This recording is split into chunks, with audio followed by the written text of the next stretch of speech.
Hello students, welcome to Orario. In this class, we learn about the discovery of subatomic particle. Is it possible to divide an atom? What do you think? Yes or no? Yes, it is possible to divide an atom and it was discovered by some scientists. The first one, J.J. Thomson. J.J. Thomson conducted discharge tube experiment. He conducted discharge tube experiment. That is, this is a discharge tube having an opening like this where a vacuum pump is fixed.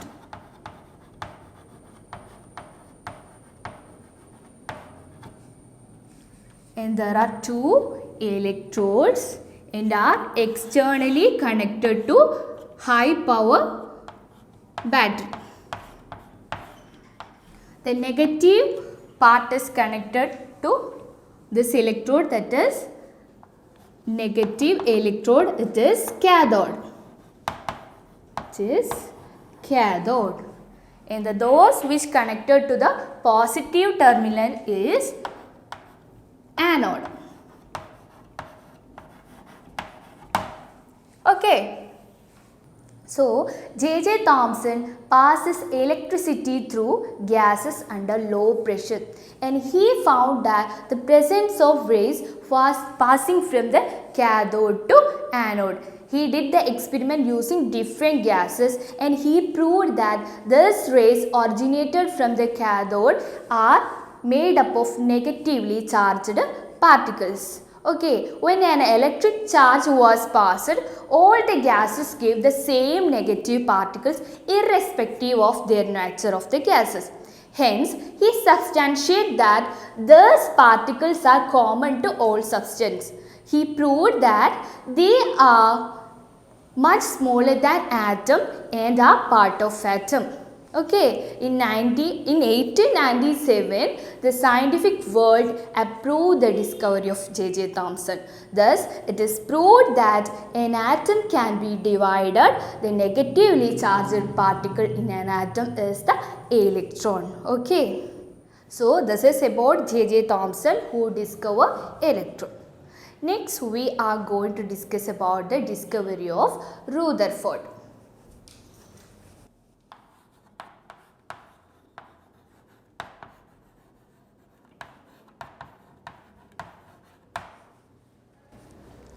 Rutherford conducted alpha scattering experiment or gold foil experiment. This gold foil experiment.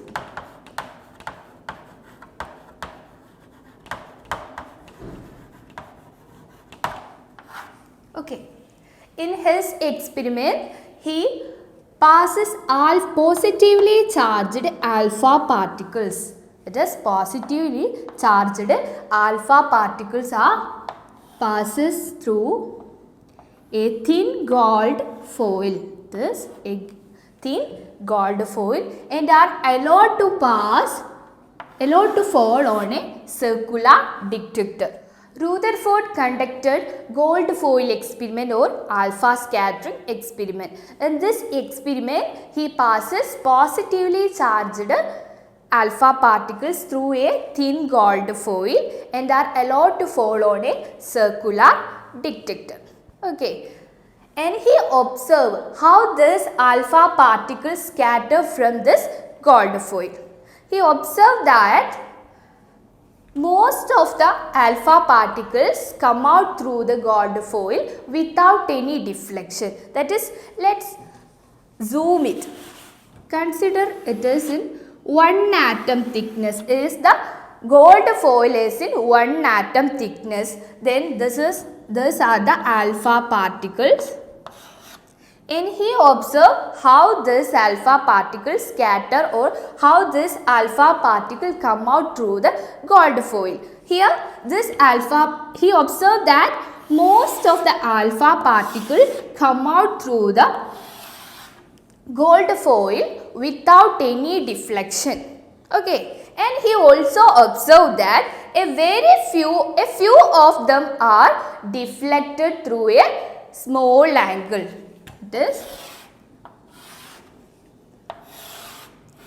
And he also found that a very few of them are bounced back. That is, okay. From this observation, that is, there are three observations. Which are they? That is, most of the alpha particles come out through the gold foil without any deflection. Then the second observation is, a few of them are deflected through a small angle. And the third one is, a very few of them are bounced back. Okay, from this observation, he made a conclusion.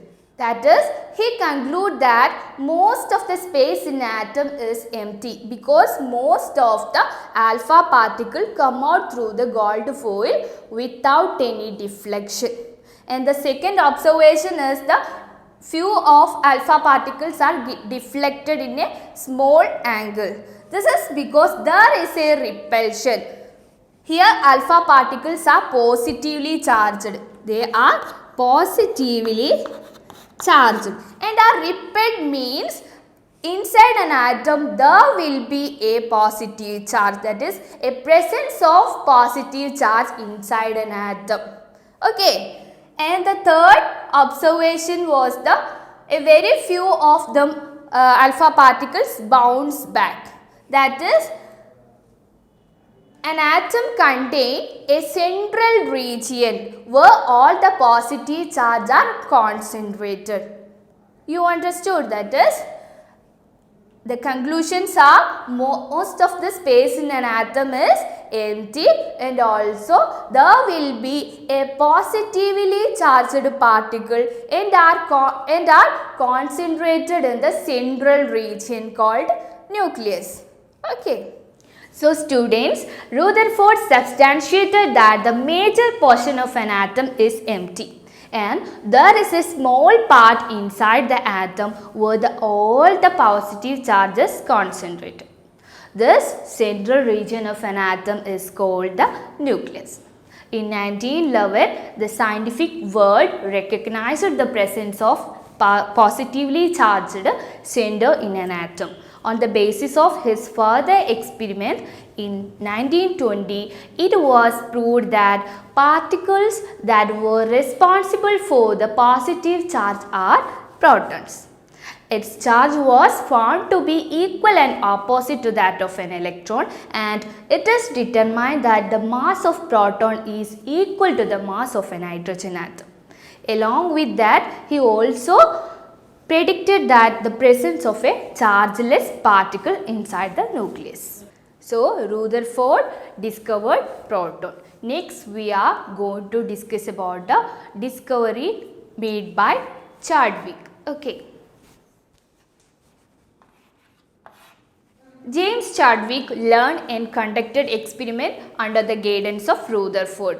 He proved scientifically that inside the nucleus of an atom there are neutral particles having mass equal to that of proton. That is, there are neutral particles inside the atom.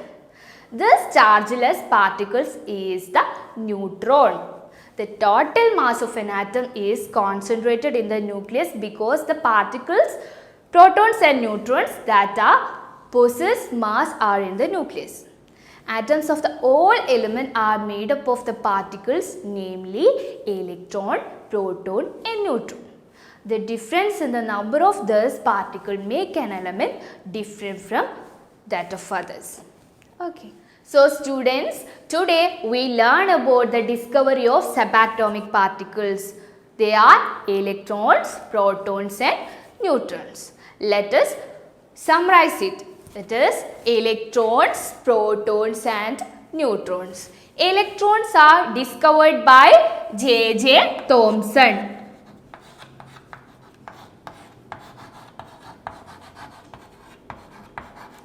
Protons are discovered by Rutherford.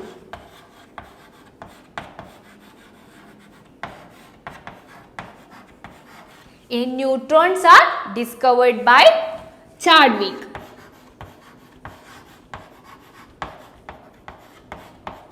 Then what is the charge of these particles? What is the charge of an electron? It is negative charge. What about proton? It is positive charge.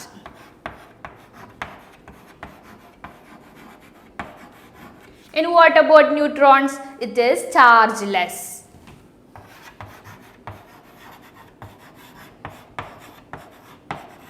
And what about the mass? Mass of electron is very small. It is very small, or it is negligible. And the mass of proton is equal to that of an hydrogen atom. Mass equal to hydrogen atom. What about neutron?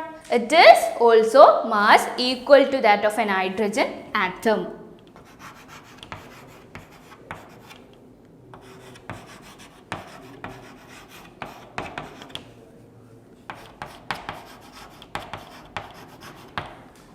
Then where we seen these particles? Electrons are seen outside the nucleus. Outside nucleus. And protons are inside nucleus. Neutrons are also inside the nucleus.